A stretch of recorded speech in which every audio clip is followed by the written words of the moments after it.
Hello students, હું મયુર લિંબાચિયા આપ સૌનું હાર્દિક સ્વાગત કરું છું. વિદ્યાર્થી મિત્રો, આજે આપણે આ વિડિયો લેક્ચરની અંદર ધોરણ 11 સાયન્સ પ્રકરણ 4માં ટોપિક નંબર 4.10 પ્રક્ષિપ્ત ગતિ જોવા જઈ રહ્યા છીએ. વિદ્યાર્થી મિત્રો, આ જે ટોપિક છે એ પરીક્ષાના દ્રષ્ટિકોણથી મોસ્ટ આઈએમપી છે અને 5 માર્ક્સના એટલે કે 5 ગુણનો જે પ્રશ્ન પૂછાય છે વિદ્યાર્થી મિત્રો, એની અંદર આ પ્રશ્ન આવવાની શક્યતા ખૂબ જ વધુ છે.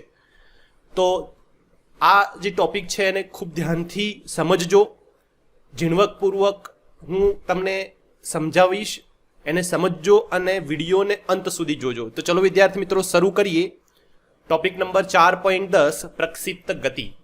તો વિદ્યાર્થી મિત્રો, પ્રક્ષિપ્ત ગતિ શરૂ કરતા પહેલા આપણે પ્રક્ષિપ્ત ગતિ કોને કહેવાય, પ્રક્ષિપ્ત ગતિ કરતો પદાર્થ કેવા ગતિપથ ઉપર ગતિ કરે, આ બધી જ બેઝિક માહિતી મેળવીશું.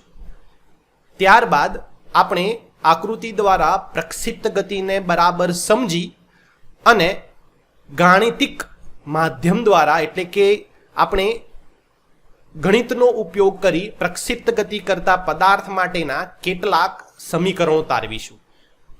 તો ચલો વિદ્યાર્થી મિત્રો, શરૂ કરીએ પ્રક્ષિપ્ત ગતિ એટલે શું.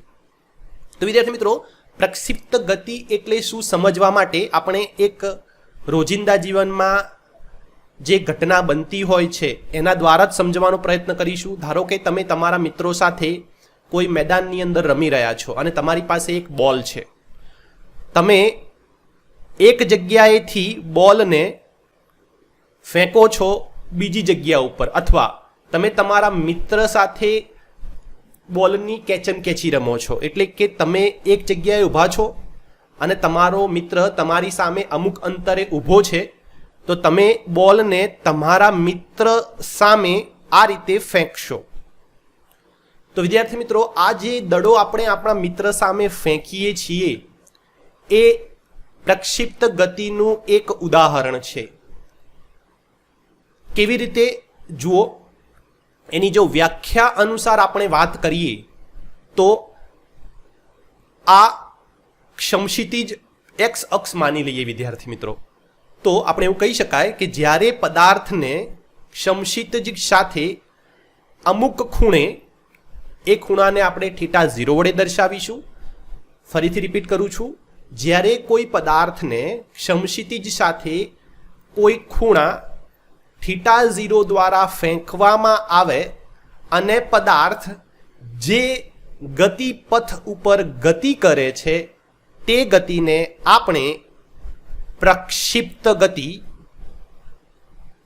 કહીશું. અને પદાર્થ જે પ્રક્ષિપ્ત ગતિ કરે છે એ પદાર્થને આપણે કહીશું પ્રક્ષિપ્ત પદાર્થ. તો પ્રક્ષિપ્ત પદાર્થના ઉદાહરણ કયા કયા હોઈ શકે વિદ્યાર્થી મિત્રો? તો આ કિસ્સાની અંદર દડો, જે દડો તમે તમારા સાઈડથી તમારા ફ્રેન્ડ સાઈડ ફેંકો છો, તો અહીં દડો એ પ્રક્ષિપ્ત પદાર્થનું એક ઉદાહરણ છે. સાથે સાથે ક્રિકેટનો જે દડો છે, જ્યારે બોલર બોલિંગ કરતો હશે અને બેટ્સમેન એને ફટકારે છે, તો જ્યારે બેટ ઉપર ટકરાઈ અને દડો 6 જો વાગતી હોય અથવા 6 વાગે તો એ બેટ ઉપરથી આ રીતે બાઉન્ડ્રી તરફ જાય છે, ત્યારે દડો પણ, ક્રિકેટનો જે દડો છે એ પણ વિદ્યાર્થી મિત્રો પ્રક્ષિપ્ત ગતિનું એક ઉદાહરણ છે. અને એક ક્રિકેટના દડાને આપણે પ્રક્ષિપ્ત પદાર્થ કહી શકીએ. ઓકે, વોલીબોલનો દડો લઈ લો, પછી બેઝબોલ લઈ લો, ક્રિકેટનો દડો લઈ લો, આ બધા પદાર્થો જે અમુક ચોક્કસ ખૂણે સમક્ષિતિજ સાથે બનાવેલા ખૂણા દ્વારા જો ફેંકવામાં આવે તો એ પદાર્થ જો અમુક ચોક્કસ ગતિપથ અપનાવે, એટલે કે આ કેસમાં આ જે ગતિપથ છે એ પર્વલય છે, તો એ પદાર્થની ગતિને આપણે શું કહીશું? પ્રક્ષિપ્ત ગતિ કહીશું. તો વિદ્યાર્થી મિત્રો, આને આપણે લખવું હોય તો આ રીતે લખી શકીએ કે જ્યારે પદાર્થને સમક્ષિતિજ, એટલે આપણે અહીંયા એક્સ અક્ષ લખીશું, એક્સ સમક્ષિતિજ સાથે કોઈ ખૂણો બનાવી, ખૂણો જેને આપણે શું કહીશું θ0, ખૂણો બનાવી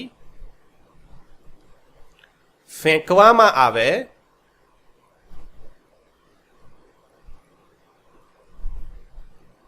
તો તે પદાર્થ જે પથ પર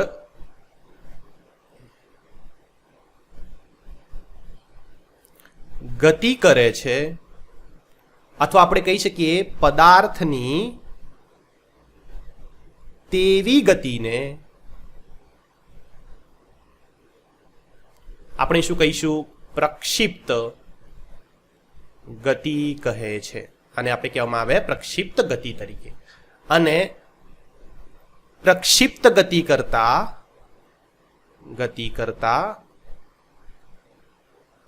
પદાર્થને આપણે શું નામ આપીશું? પ્રક્ષિપ્ત પદાર્થ. ઓકે, તો વિદ્યાર્થી મિત્રો, આ હતી પ્રક્ષિપ્ત ગતિ એટલે શું, અને પ્રક્ષિપ્ત ગતિ કરતા પદાર્થને આપણે શું કહેવામાં આવશે? પ્રક્ષિપ્ત પદાર્થ કહેવામાં આવશે. હવે આપણે અહીંયા આકૃતિમાં જોઈ શકીએ છીએ વિદ્યાર્થી મિત્રો કે જ્યારે પદાર્થ પ્રક્ષિપ્ત ગતિ કરતો હોય એ કિસ્સામાં ધારો કે એનો વેગ આપણે એના સ્પર્શકના માધ્યમથી દોરીએ તો વિદ્યાર્થી મિત્રો એના વેગના બે ઘટક પડે, એક એક્સ અક્ષમાં અને એક વાય અક્ષમાં. એટલે કે પ્રક્ષિપ્ત ગતિ છે એ દ્વિપારિમાણિક ગતિ પણ કહી શકાય. પ્રક્ષિપ્ત ગતિને આપણે શું કહી શકાય? દ્વિપારિમાણિક ગતિ, અથવા ઇંગ્લિશમાં એને કહેવું હોય તો 2 ડાયમેન્શનલ મોશન. બરાબર છે? તો અહીં વિદ્યાર્થી મિત્રો પ્રક્ષિપ્ત ગતિ એ દ્વિપારિમાણિક ગતિ છે, 2 ડાયમેન્શનલ મોશન છે, અને એને બે ઘટકો હોય, એક ઘટક એક્સ અક્ષમાં અને બીજો ઘટક વાય અક્ષમાં. હવે વિદ્યાર્થી મિત્રો આપણે આગળના ટોપિકમાં જોયું છે કે જ્યારે કોઈ પદાર્થ સમતલમાં ગતિ કરતો હોય, ધારો કે આ પદાર્થ અત્યારે અહીં છે વિદ્યાર્થી મિત્રો, એનો એક ઘટક એક્સ અક્ષમાં હશે અને બીજો ઘટક વાય અક્ષમાં હશે. આ ધારો કે એનો વેગ લઈ લઈએ આપણે, તો વિદ્યાર્થી મિત્રો સમક્ષિતિજ સાથે જે ઘટક છે એને આપણે વીએક્સ કહેલો હતો, અને વાય અક્ષમાં જે ઘટક છે એને આપણે વીવાય કહેલો હતો. તો જ્યારે કોઈ પદાર્થ સમતલમાં ગતિ કરતો હોય વિદ્યાર્થી મિત્રો, ત્યારે એના બે ઘટકો હોય છે, અને આ બંને ઘટકો એકબીજાથી સ્વતંત્ર હોય છે. અને સ્વતંત્ર હોવાના કારણે આપણે સમતલમાં ગતિને અલગ અલગ એક પારિમાણિક ગતિ તરીકે લઈને પણ એના વિશે આપણે માહિતી મેળવી શકીએ છીએ. એનો મતલબ એ થાય કે અહીં હું એક્સમાં જે ઘટક છે એને સ્વતંત્ર લઈ અને એની ઉપર ગાણિતિક પ્રક્રિયા કરી શકું, અને વાયમાં જે ઘટક છે એને સ્વતંત્ર માની અને હું એના ઉપર ગાણિતિક પ્રક્રિયા કરી શકું છું. તો વિદ્યાર્થી મિત્રો આપણે અહીં પણ ધ્યાન રાખવાનું છે કે પ્રક્ષિપ્ત ગતિ કરતા પદાર્થમાં પણ બે ઘટકો રહેશે, એક ઘટક એક્સ તરફ છે અને બીજો ઘટક વાય દિશામાં રહેશે, અને આ બંને ઘટકો એકબીજાથી સ્વતંત્ર રહેશે.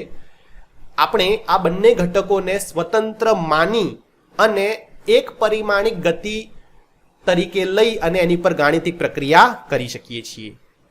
તો આપણે અહીંયા એક મુદ્દો લખી લઈશું કે પ્રક્ષિપ્ત ગતિ કરતા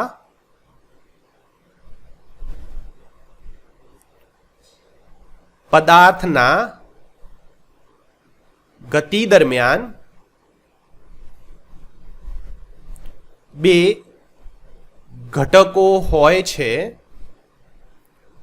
કૌંસમાં લખીએ તો એક્સ અક્ષનો ઘટક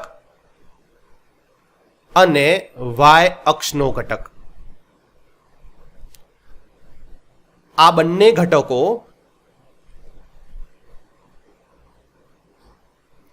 એકબીજાથી સ્વતંત્ર માની અને ગતિની ચર્ચા કરી શકાય છે. ઓકે, તો વિદ્યાર્થી મિત્રો પ્રક્ષિપ્ત ગતિ કરતા પદાર્થના જે પણ પદાર્થ પ્રક્ષિપ્ત ગતિ કરી રહ્યો છે એના બે ઘટકો હશે, એક્સ અને વાય. આ બંને ઘટકો એકબીજાથી સ્વતંત્ર હોય છે અને આ બંને ઘટકો સ્વતંત્ર હોવાના કારણે આપણે બંનેને એક એક પરિમાણ એટલે કે એક્સ એને અલગથી એક પારિમાણિક ગતિ લઈશું, વાય એને અલગથી એક પારિમાણિક ગતિ લઈશું અને આપણે ગતિની ચર્ચા કરી શકીએ છીએ. હવે વિદ્યાર્થી મિત્રો, ધારો કે કોઈ પદાર્થને આપણે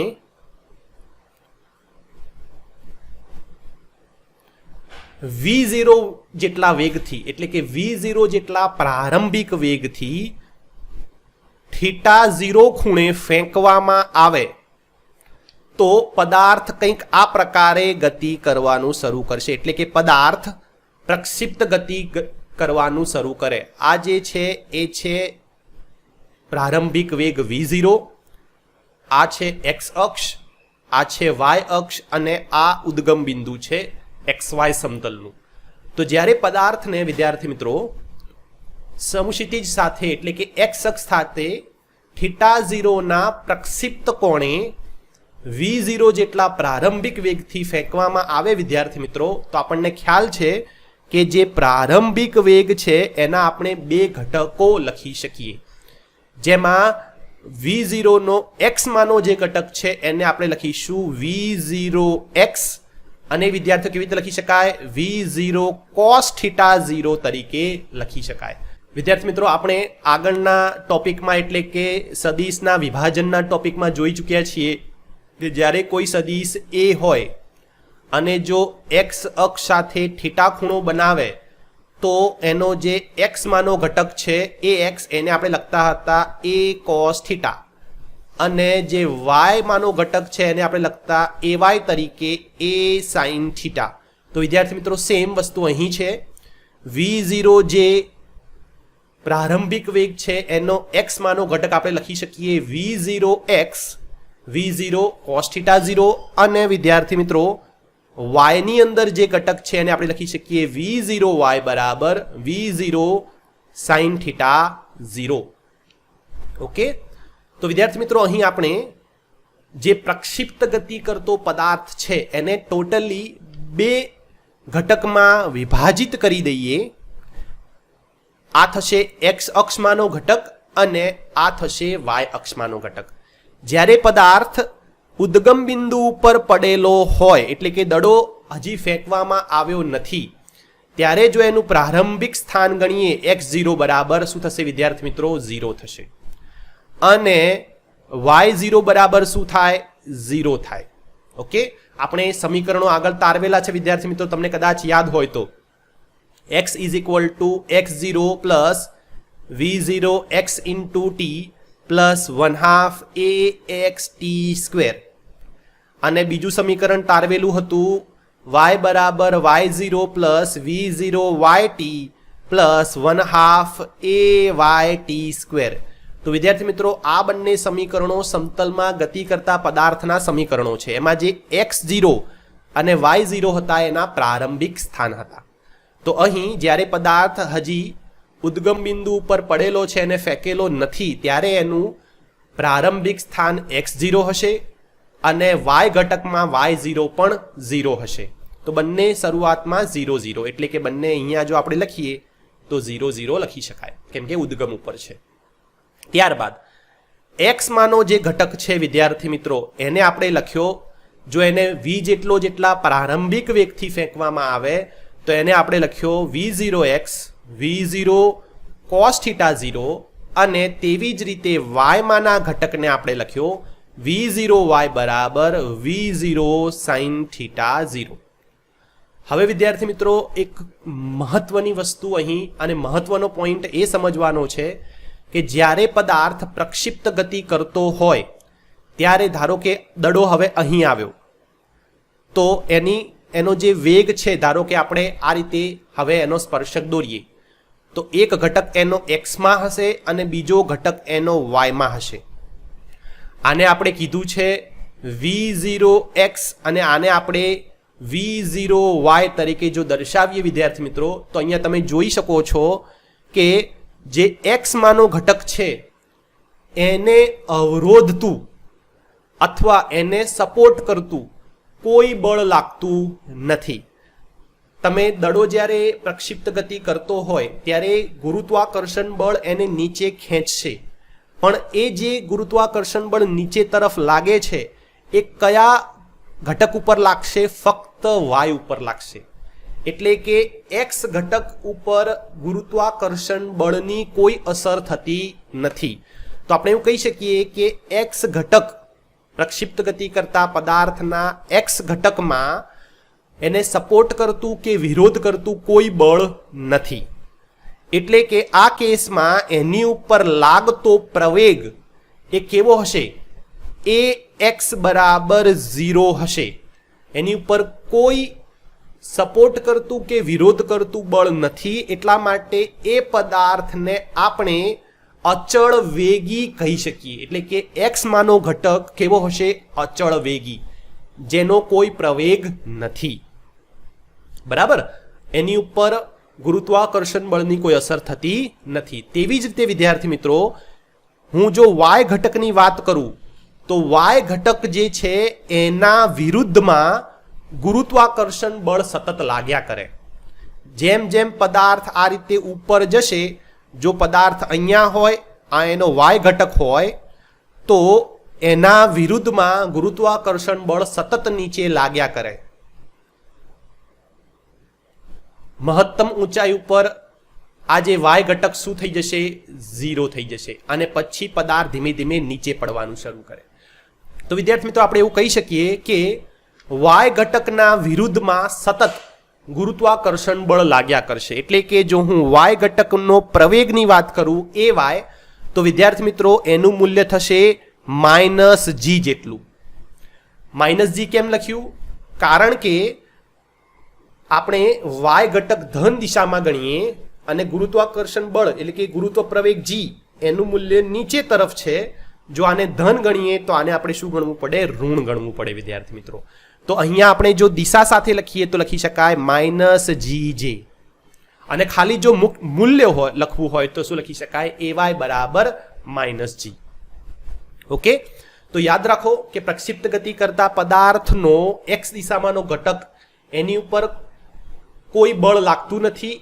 એની ઉપર બળ ન લાગવાના કારણે એની ઉપર કોઈ પ્રવેગ પણ નથી. એટલે કે ax બરાબર 0 થાય છે, અને એ ઘટકને આપણે અચળ વેગી ઘટક કહી શકાય. આને ટૂંકમાં જો લખું તો કેવો હશે?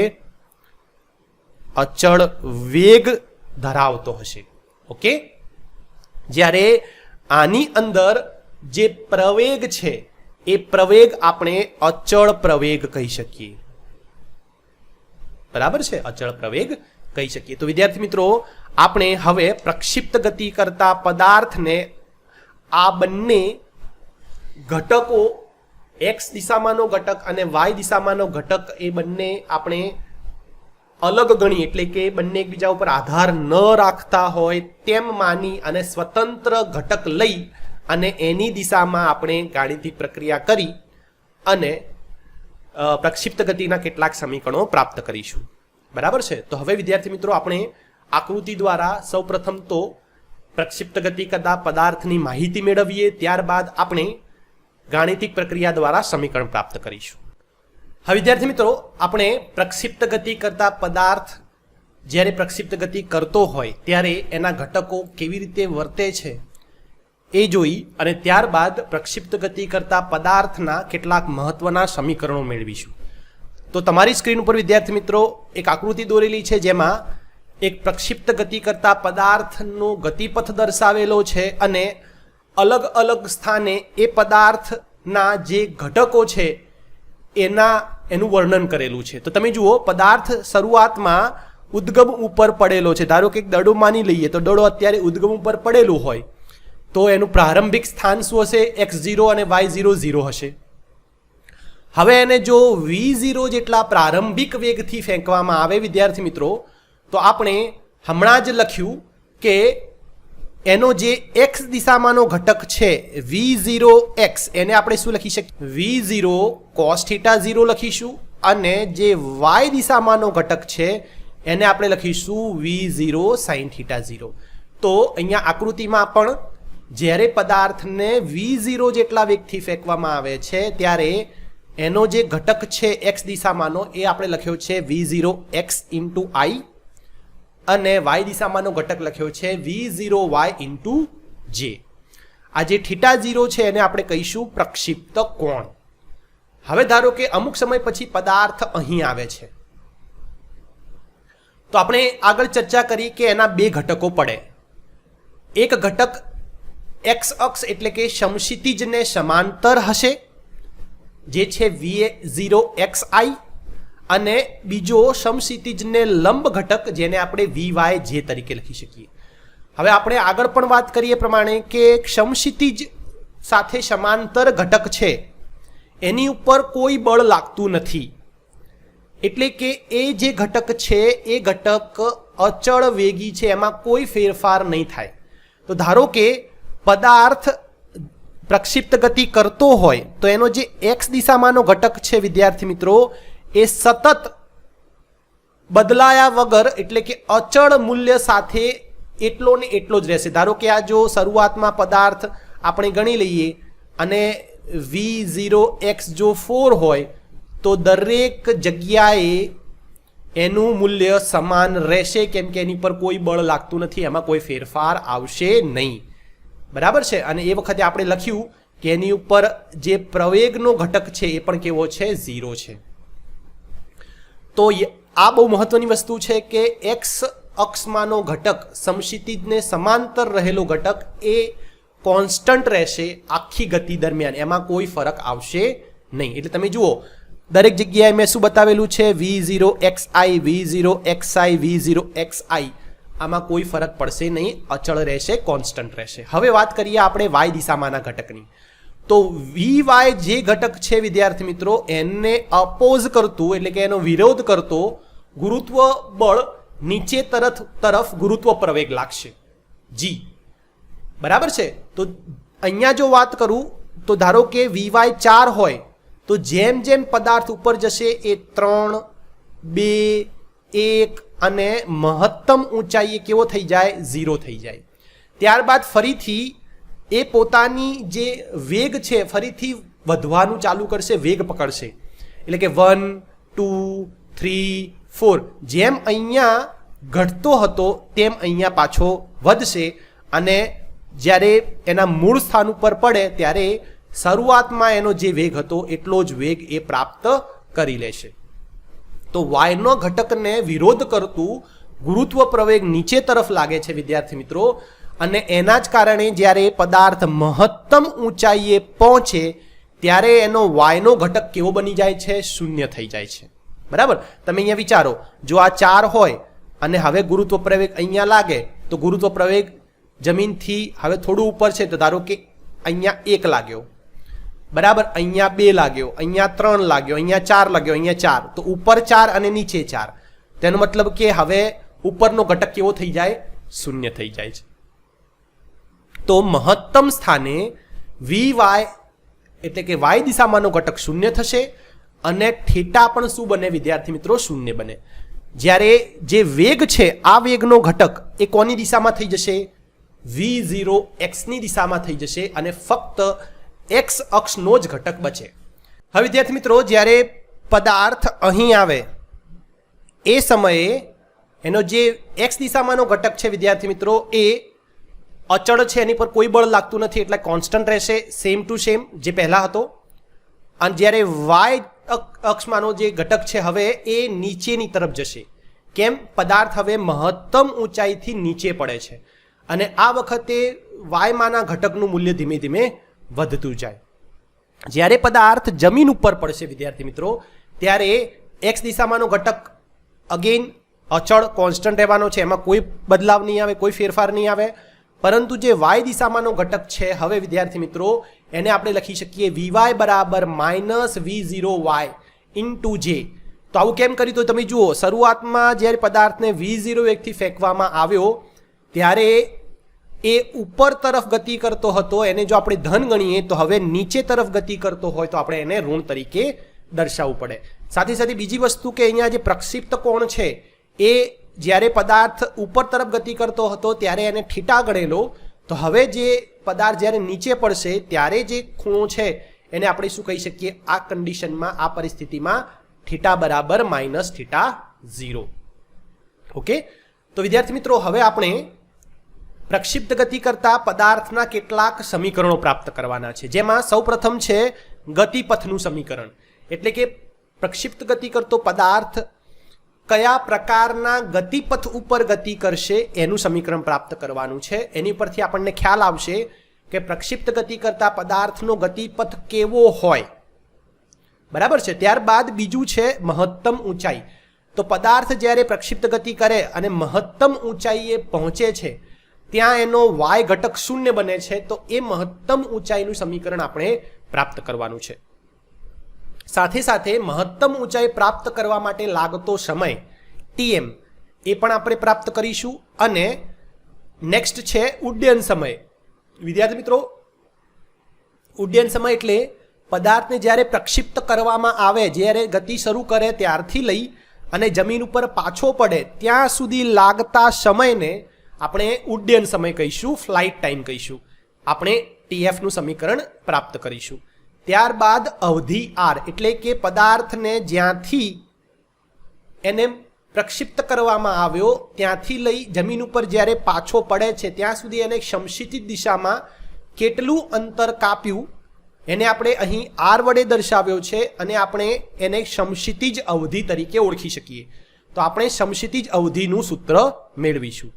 તો વિદ્યાર્થી મિત્રો, આપણી પાસે કેટલાક પેરામીટર્સ ઓલરેડી છે, જેમાં v0x બરાબર આપણે લખ્યું હતું v0 cos θ0, v0y બરાબર લખ્યું હતું v0 sin θ0. ત્યારબાદ પદાર્થ જ્યારે ઉદ્ગમ બિંદુ ઉપર પડેલો છે વિદ્યાર્થી મિત્રો, ત્યારે એનું જે પ્રારંભિક સ્થાન થશે એ 0 થશે અને y0 પણ એટલે કે x દિશામાંનો ઘટક, પ્રારંભિક ઘટક x0 બરાબર 0 થાય અને y દિશામાંનો પ્રારંભિક ઘટક y0 બરાબર પણ 0 થશે. સાથે સાથે આપણે x દિશામાંના ઘટક ઉપર કોઈ પ્રવેગ લાગતો નથી, એ અચળ વેગી છે, એટલા માટે ax બરાબર 0 લખેલું હતું અને ay બરાબર -g લખેલું હતું. તો આપણે આ પેરામીટરનો ઉપયોગ કરીશું. સાથે સાથે વિદ્યાર્થી મિત્રો, આપણી પાસે સમતલમાં અચળ પ્રવેગી ગતિ કરતા પદાર્થના સમીકરણો છે.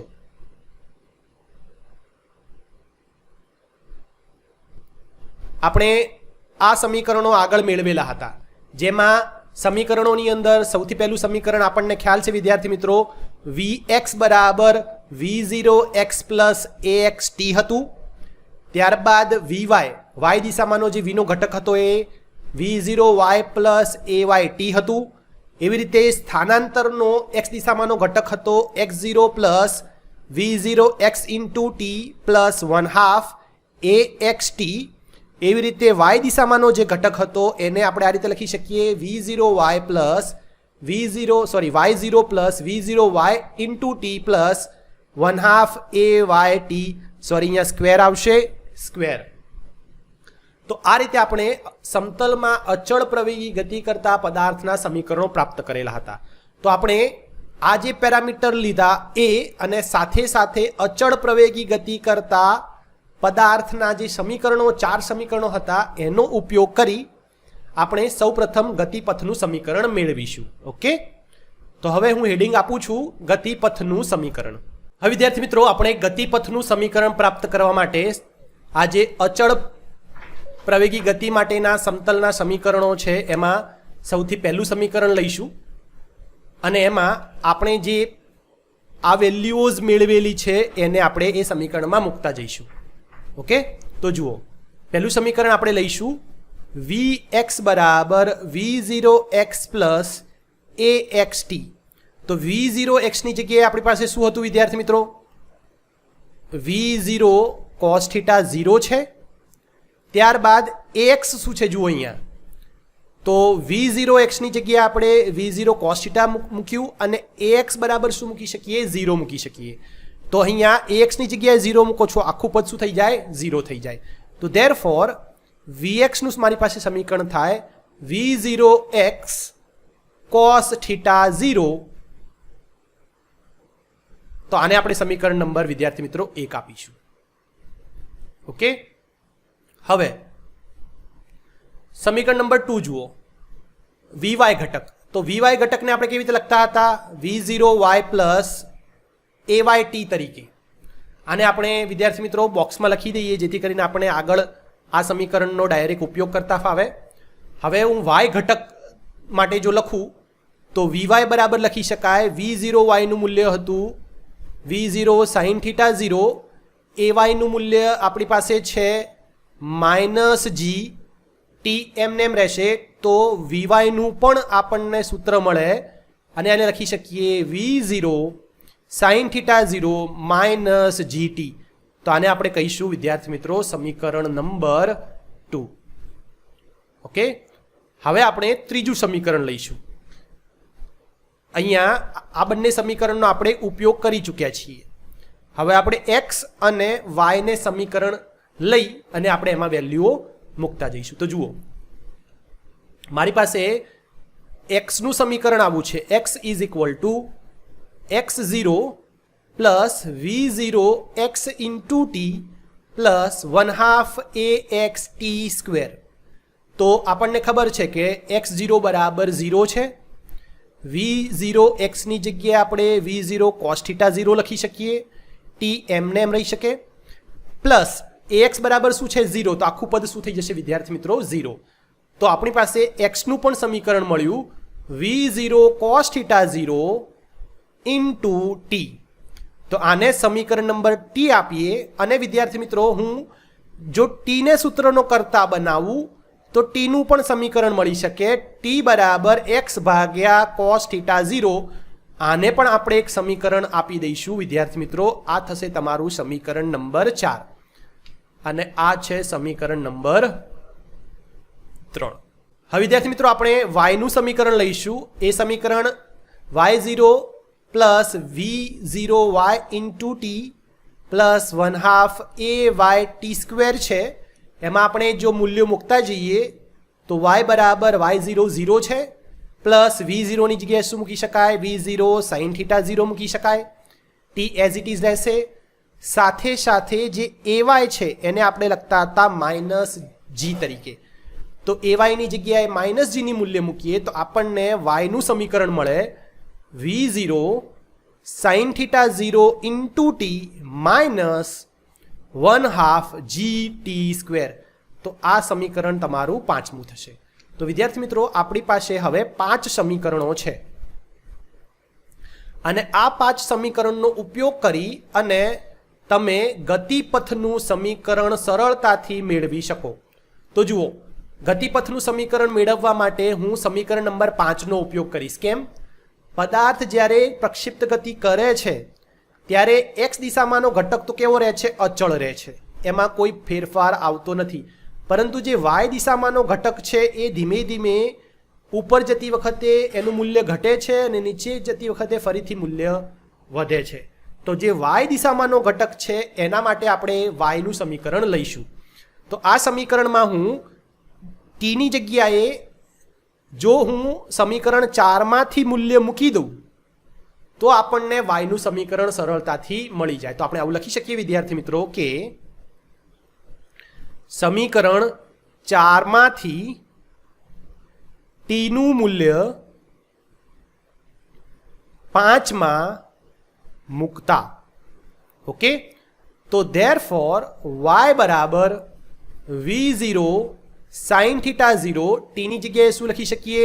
x ભાગ્યા v0 cos θ0. તમે ચેક કરો t ની વેલ્યુ શું હતી? x0 ભાગ્યા cos θ0. તો t ની જગ્યાએ મેં લખ્યું x0 ભાગ્યા cos θ0 અને હવે -1/2g, t ની જગ્યાએ શું લખીશું ફરીથી? x ભાગ્યા v0 cos θ0 નો વર્ગ. તો વિદ્યાર્થી મિત્રો હવે સાદુરૂપ આપવાનું છે ફક્ત. y બરાબર અહીંયા v0 કેન્સલ થઈ જશે તો શું લખી શકીએ? અહીંયા sin θ0 ભાગ્યા cos θ0 into x minus 1/2g. અહીંયા આપણે લખી શકીએ વિદ્યાર્થી મિત્રો x² ભાગ્યા v0 cos θ0 નો વર્ગ. ઓકે, તો વિદ્યાર્થી મિત્રો આ રીતે આપણે આ કેસની અંદર આને હવે સાઇન થીટા ભાગ્યા કોસ થીટાને શું લખી શકીએ? y બરાબર tan થીટા 0 લખી શકીએ. Okay, into x minus 1/2 g x square v0 cos theta 0 નો વર્ગ. તો વિદ્યાર્થી મિત્રો આ જે સમીકરણ છે એ આપણા ગતિપથનું સમીકરણ છે. ઓકે, આપણે સમીકરણ 6 કહીએ તો આ આપણું ગતિપથનું સમીકરણ થાય. આને હું જો હવે y is equal two ax plus bx square જે પર્વલયનું સમીકરણ છે વિદ્યાર્થી મિત્રો, એ પર્વલયનું સમીકરણ સાથે જો આને સરખાવું તો તમે જોઈ શકો છો. જુઓ, a બરાબર શું થશે? tan થીટા 0 અને b બરાબર શું થશે? તમારી પાસે આ મૂલ્ય થશે. તો વિદ્યાર્થી મિત્રો આ કેસની અંદર જો સમીકરણ 6 ને આ સમીકરણ સાથે એટલે કે પર્વલયના સમીકરણ સાથે સરખાવીએ તો એ એક્ઝેક્ટ મેચ થાય છે. તો આપણે એવું કહી શકીએ કે પ્રક્ષિપ્ત ગતિ કરતા પદાર્થનો ગતિપથ પર્વલય આકારનો હોય. તો તમે જુઓ આકૃતિની અંદર તમે જ્યારે જોશો વિદ્યાર્થી મિત્રો આકૃતિને, તો આકૃતિની અંદર આપણે પ્રક્ષિપ્ત ગતિ કરતા પદાર્થનો જે ગતિપથ દર્શાવેલો છે એ પણ કેવો છે? જુઓ, એ પણ પર્વલય આકારનો છે. ઓકે, તો આ રીતે આપણે ગતિપથનું સમીકરણ મેળવ્યું જે શું આવ્યું? પર્વલય આકારનું આવ્યું. એટલા જ માટે આપણે પ્રક્ષિપ્ત ગતિ કરતા પદાર્થનો જે ગતિપથ છે એ પર્વલય આકારનો દોરીએ છીએ. તો વિદ્યાર્થી મિત્રો હવે આપણે મહત્તમ ઊંચાઈ પ્રાપ્ત કરવા માટે લાગતો સમય tm શોધીશું. વિદ્યાર્થી મિત્રો જ્યારે પદાર્થ મહત્તમ ઊંચાઈએ પહોંચે ત્યારે આપણે જોયું હતું કે એનો જે vy ઘટક હોય છે એ 0 થાય છે અને v બરાબર v0x બને છે. તો મારે vy નું જે સમીકરણ હતું આપણા કિસ્સામાં આપણે સમીકરણ નંબર 2 નામ આપેલું હતું. જુઓ vy, તો આ જે સમીકરણ 2 છે એનો આપણે ઉપયોગ કરવો પડશે. તો જુઓ સમીકરણ 2 નો ઉપયોગ કરું છું અને vy બરાબર એમાં 0 મૂકીશું કેમ કે મહત્તમ ઊંચાઈ એ જ્યારે પહોંચે પદાર્થ ત્યારે એનો y ઘટક 0 બને છે. તો લખી શકીએ vy બરાબર v0 sin theta 0 minus gt. હવે આ જે t છે એની જગ્યાએ હું શું લખીશ? tm લખીશ. કેમ? કેમ કે આપણે મહત્તમ સમય પ્રાપ્ત કરવાનો છે. તો vy ની જગ્યાએ શું આવશે? 0 આવશે. બરાબર છે, કેમ કે મહત્તમ ઊંચાઈએ vy બરાબર 0. તો શું લખી શકાય? મહત્તમ ઊંચાઈએ vy બરાબર 0. તો vy બરાબર 0 લખતા આપણી પાસે સૂત્ર વધે v0 sin theta 0 minus gtm. તો હું આને ડાબી સાઈડ લાવી દઉં છું તો લખી શકાય gtm બરાબર v0 sin થીટા 0. તો tm બરાબર લખી શકાય v0 sin થીટા 0 ભાગ્યા g. તો વિદ્યાર્થી મિત્રો આ જે સમીકરણ છે એ તમારું મહત્તમ ઊંચાઈ પ્રાપ્ત કરવા માટે લાગતા સમીકરણ આપણે કહી શકીએ, જેને આપણે સમીકરણ નંબર 7 આપીશું. તો આપણને મહત્તમ ઊંચાઈ પ્રાપ્ત કરવા માટે લાગતા સમયનું સમીકરણ મળી ગયું છે. હવે વિદ્યાર્થી મિત્રો આપણે ઉડ્ડયન સમય જોઈશું, એટલે કે ત્રીજું સમય પ્રાપ્ત કરીશું ઉડ્ડયન સમય. બરાબર, ઉડ્ડયન સમયને આપણે લખીશું tf. તો જો ઉડ્ડયન સમય પ્રાપ્ત કરવો હોય તો જ્યારે પદાર્થ, ફરીથી આકૃતિ જુઓ, પદાર્થ અહીંયાથી જ્યારે પ્રક્ષિપ્ત ગતિ શરૂ કરશે ત્યારે આખા ગતિપથ દરમિયાન જ્યારે પાછો જમીન ઉપર પડે છે એ વખતે એને લાગતા સમયને આપણે ઉડ્ડયન સમય tf કહ્યો. તો વિદ્યાર્થી મિત્રો આ કિસ્સામાં આપણે જે વાયનું સમીકરણ છે, કેમ કે આ કિસ્સામાં પદાર્થના જે વાય ઘટકમાં જ ફેરફાર આવે છે, એક્સમાં કોઈ ફેરફાર આવતો નથી. તો આપણે વાયનું જે સમીકરણ હતું છેલ્લું સમીકરણ એટલે કે સમીકરણ નંબર 5, આ સમીકરણ નંબર 5નો આપણે ઉપયોગ કરી શકીએ. ઓકે, તો હવે હું ઉડ્ડયન સમય પ્રાપ્ત કરવા માટે સમીકરણ 5નો ઉપયોગ કરું તો સમીકરણ 5માં આપણે લખતા y બરાબર v0 sin θ0 ઇન્ટુ ટીની જગ્યાએ હવે શું લખીશું? tf લખીશું -1/2 g tf સ્ક્વેર લખી શકાય. ઓકે, તો વિદ્યાર્થી મિત્રો અહીંયા જ્યારે મહત્તમ ઊંચાઈ પ્રાપ્ત કરે છે ત્યારે વિદ્યાર્થી મિત્રો y બરાબર 0 થાય છે. તો અહીંયા આપણે શું મૂકવું પડે? y બરાબર 0 મૂકવું પડે. તો આપણે લખી શકીએ v0 sin θ0 into tf -1/2 g tf square. તો આને હું ડાબી સાઈડ લાવી દઉં છું જમણી સાઈડથી. તો શું લખી શકાય? 1/2 g tf સ્ક્વેર બરાબર v0 sin θ0 into tf.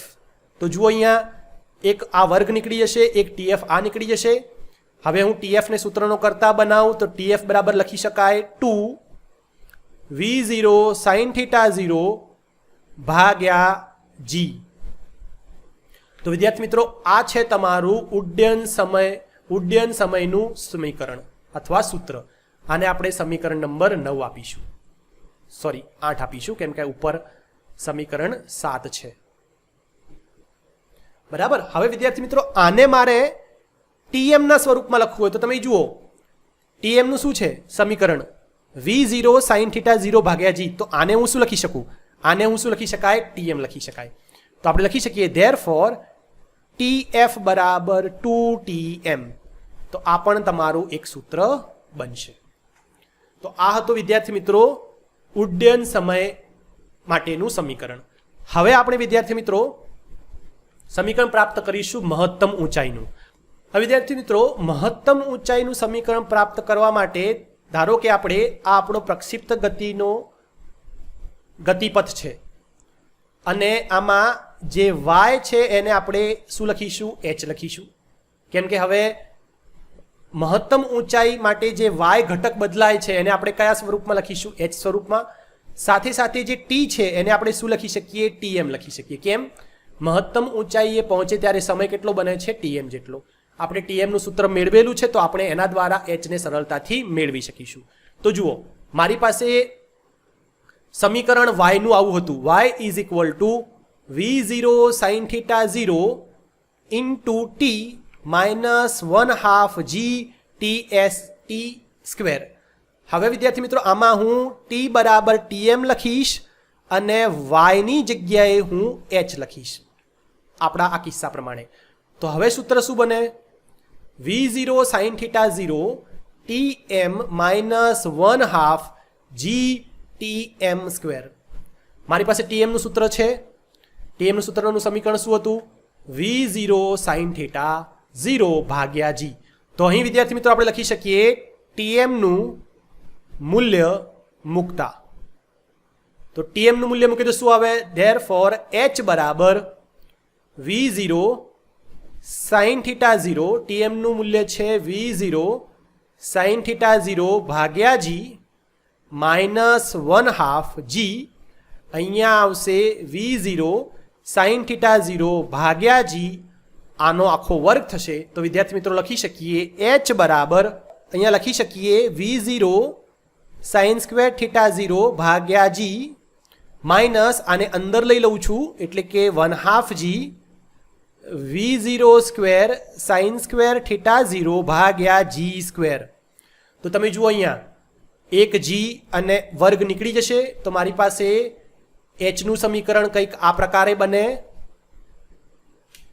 h is equal to v0 square sin square θ0 ભાગ્યા g minus 1/2 v0 square sin square θ0 ભાગ્યા g.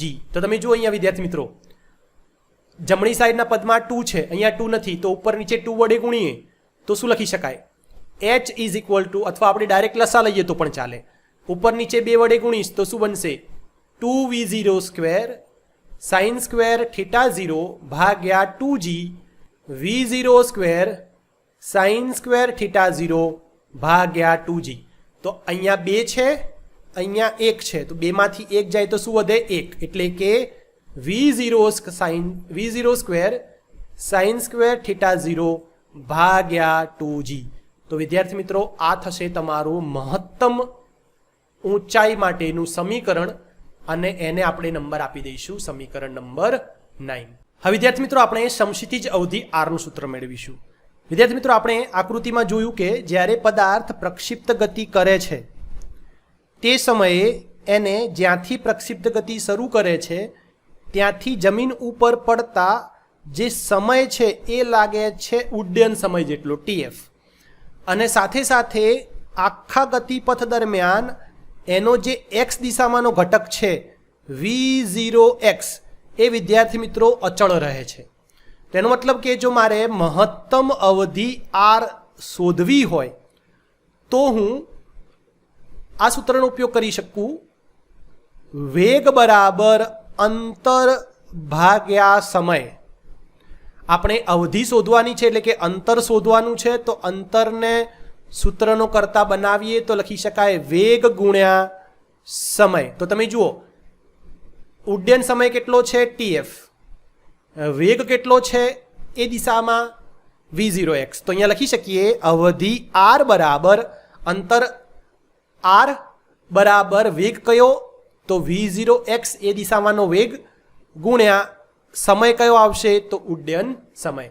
તો વિદ્યાર્થી મિત્રો આ રીતે આપણે સમીકરણ બનાવી શકીએ અને આરનું સૂત્ર મેળવી શકીએ. જુઓ v0x નું મૂલ્ય આપણી પાસે હતું v0 cos θ 0, જ્યારે TFનું પણ આપણે સમીકરણ પ્રાપ્ત કરેલું છે. જુઓ TFનું સમીકરણ આપણી પાસે છે 2v0 sin θ 0 ભાગ્યા g.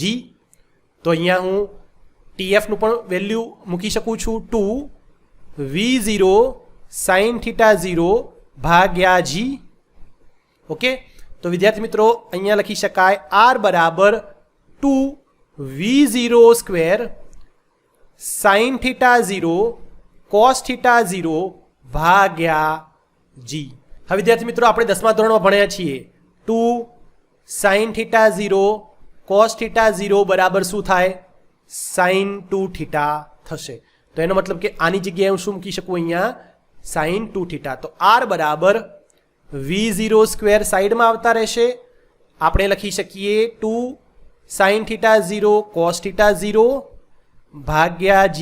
હવે આની જગ્યાએ હું શું લખીશ sin 2θ લખીશ. તો r બરાબર મારી પાસે મૂલ્ય મળે v0 સ્ક્વેર sin 2θ 0 ભાગ્યા g. તો વિદ્યાર્થી મિત્રો આ છે તમારી સમક્ષિતિજ અવધિનું સૂત્ર. આ તમારું સૂત્ર થશે સમીકરણ લગભગ 10. તો વિદ્યાર્થી મિત્રો આપણે ગતિપથનું સમીકરણ મેળવ્યું, મહત્તમ ઊંચાઈ h મેળવ્યું, મહત્તમ ઊંચાઈ પ્રાપ્ત કરવા માટે સમય tm, ઉડ્ડયન સમય tf અને સમક્ષિતિજ અવધિ rનું સમીકરણ પ્રાપ્ત કર્યું છે. તો આશા રાખું છું કે તમને મેં આજે જે પ્રક્ષિપ્ત ગતિ વિશે સમજાવ્યું એનો ખ્યાલ આવી ગયો હશે. તમને આના અનુસંધાનમાં કોઈ મૂંઝવણ હોય, કોઈ પ્રશ્ન હોય તો તમે મને જરૂરથી કમેન્ટ સેક્શનમાં લખી જણાવો, હું એનો જવાબ આપીશ. જે વિદ્યાર્થી મિત્રો નવા છે એને રિક્વેસ્ટ છે પ્લીઝ ચેનલને સબસ્ક્રાઈબ કરો, જેથી કરીને હું થિયરી અને દાખલા અપલોડ કરું તો તમને એની નોટિફિકેશન મળતી રહે. હવે આપણે મળીશું નેક્સ્ટ વિડીયો લેક્ચરની અંદર. ત્યાં સુધી બધા વિદ્યાર્થી મિત્રોને થેન્ક્સ ફોર વોચિંગ. બાય.